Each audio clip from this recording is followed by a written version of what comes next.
Hey everybody. Um, Today I'm kind of going through my list of top 10 favorite early uh, early 80s classic slasher films.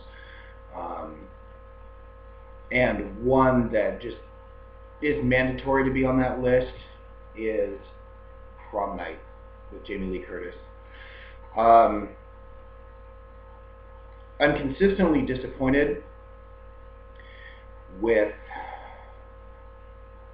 companies that are releasing these gems on DVD but feel the need for some reason to change the artwork. Prom Night, the original one sheet and the original ad campaign, had a great image of the masked character um, holding a broken shard of glass or mirror that's reflecting one of his victims hanging upside down. Um, it was just a really great piece of cinematic art, and yet they just felt the need to put Jamie Lee, who, nothing against Jamie Lee, but this picture is not really representative of. I don't know why she's holding a bloody axe, but yeah, I wish they would replace this with this, and her look in this is like from, what was that movie, Perfect or something, that horrible when she was trying to break away from her scream queen uh, persona or reputation, and she's in that horrible 80s aerobics movie. I think it was called Perfect. That's, it's like they took her image from there and put an axe and flowers in her hand. I don't know. But this movie, I've actually, most horror fans, or at least fans of early '80s classic slasher film, appreciate this movie on one level or another. I have met a few who hate it. I've never really understood why. It was one of the early entries in the genre at that time. Um, yes, once again, the gore is minimal. If this movie were made today, it would be rated PG. Um,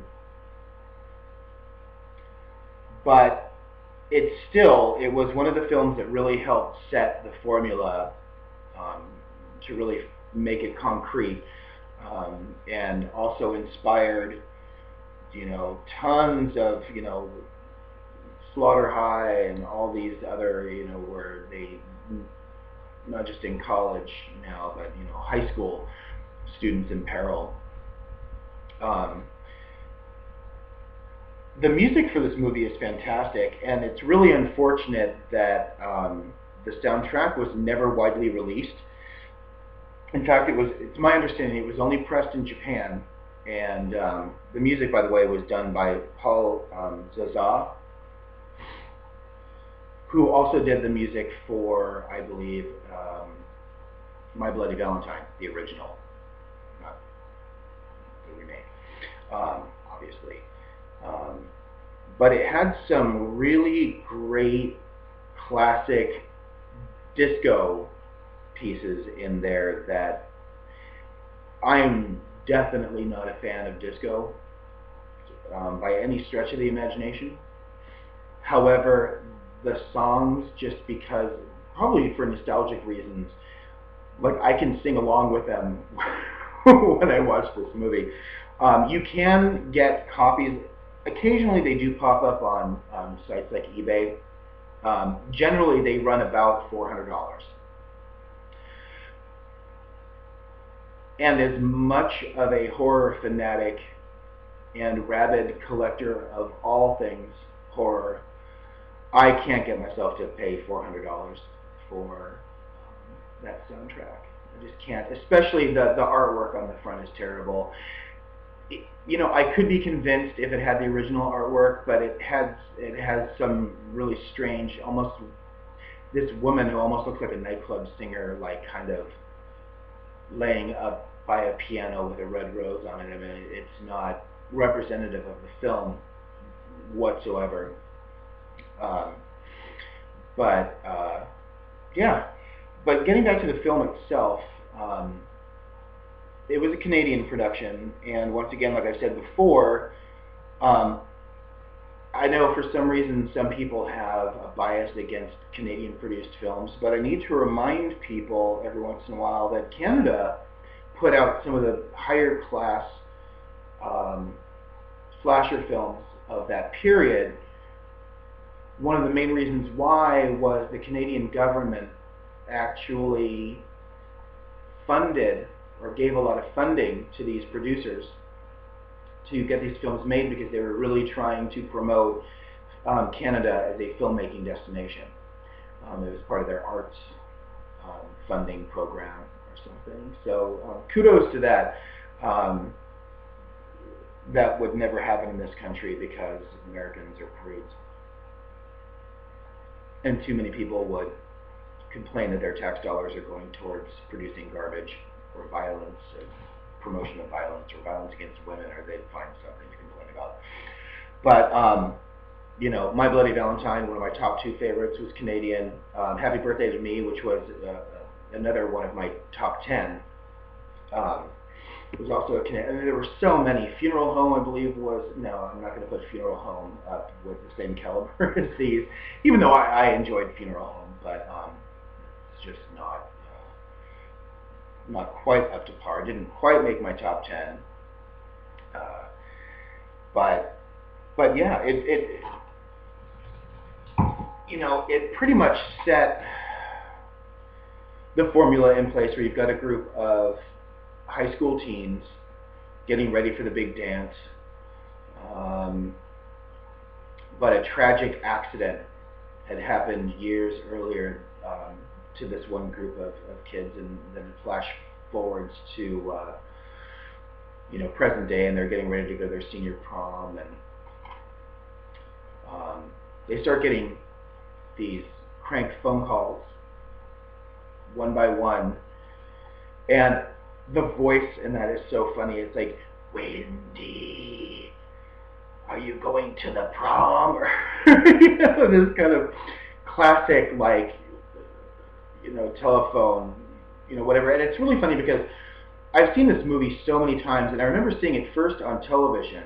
And I think one of the reasons why this was a slasher that made it onto television fairly quick was because there wasn't much to edit out. Like I said, there was minimal gore. I don't think there was any nudity that I can think of. No overtly obscene language. I mean, nothing really that they would have to cut out. Although I have heard that there is a television cut version where they actually had to add in footage that was deleted from the theatrical release. Mainly a scene where Jamie Lee Curtis gets detention for passing notes in class. I have not seen this version. I would love to come across it. If anybody has a link to where I can see the deleted scene, I would really appreciate it. Just let me know. But yeah, and then one by one at the big dance, they're dispatched. And you know, the first couple of times I saw it, it was actually an effective scare. Of course, now I watch it, and now this is one of those movies that I'll just put on in the background to like listen to the dialogue while I'm working, writing or painting or doing whatever I'm doing, just as kind of a background sound. But yeah, I mean, you have Leslie Nielsen playing the straight guy. One of my prized horror collectibles is I have an autographed still from the movie that was signed by him. You know, of course, he's deceased now, so that's too bad. Such a great actor. But it's just kind of strange to see him playing the straight guy, especially after you see like Airplane and all his comical roles. He's such a consummate comedian. But yeah, if you've never seen it, then I don't know what rock you've been living under if you're a horror fan. The remake was an abomination, but most remakes nowadays are. In fact, I'm starting to get rather angry when I see remakes being done. One exception, though, as far as remakes, I'm going to kind of go on a little side note here, because I can. You can click me off anytime you get bored of my rambling. But I thought The Last House on the Left wasn't too bad. It wasn't too bad. It was a lot better than I expected. Of course, I still prefer the original, even though I won't say that even the original was an enjoyable film to watch.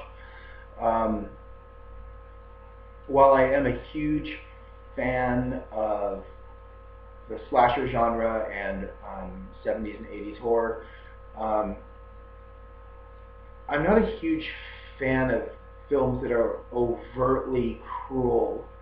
And I'm not a fan of movies that involve a lot of graphic rape and stuff like that. I just find it somewhat difficult to watch sometimes. The most ridiculous example, of course, is Ms. 45, which I actually love. The rape revenge subgenre is one that's kind of an interesting animal. I've seen most of the well-known rape revenge films. Last House on the Left, Ms. 45, House on the Edge of the Park. They all seem to kind of copy one another, and there's a very definite set formula. Ms. 45 is kind of special, though, because she gets raped not just once in the movie, but she gets raped twice between wherever it is that she's coming home from, whether it's work or the store or something, and her apartment. I mean, what are the odds? What are the odds? Get raped twice. So, I mean, just by sheer ridiculousness of the situation, I found it less. But it's still a fairly vile film. How did I get on rape revenge films from talking about Prom Night? I mean, yeah, the revenge part, but the rape part, yeah. But, it was remakes. Yeah, I Spit on Your Grave remake was actually fairly entertaining. Still a difficult film to watch. And then there is a movie that is a complete and total ripoff of Last House on the Left that came out several years ago called Chaos. And that movie pissed me off on so many levels. I can't. Well, number one, they didn't even tip their hat to the fact that it was a remake. I think I watched a documentary on the filmmaker, the director, or producer, or whatever the hell he was. Some big roided up guy with way too many chains on, talking about how crystal meth is the gateway for demons to inhabit your body, and he was being serious. It was really just bizarre. But that movie was so disgustingly overtly graphic and cruel in its depiction of the violation of these two young girls that it's a movie that I actually recommend people don't even waste their time. I wouldn't want this guy to get even $1 royalty from anybody watching this film. If you disagree with me, feel free to leave a comment. I just think it's a vile piece of filmmaking. I don't believe in censorship whatsoever. I just think that certain things that are depicted in a certain manner, you kind of have to question the person making the film and see what their motivation was. And then not even to tip your hat to where you got the idea from in the first place, which this was obviously a direct and total ripoff of Last House on the Left. It just bugs me. But anyway, I'll get off my high horse now. Yeah, other than that, I'll be reviewing a few more films. Probably I'll try to stay a little bit more on track and on point in my upcoming videos, but anybody that knows me knows that I can carry a conversation from A to D to Z to F. So I'll try to rein that in a bit. Until later, have a good day.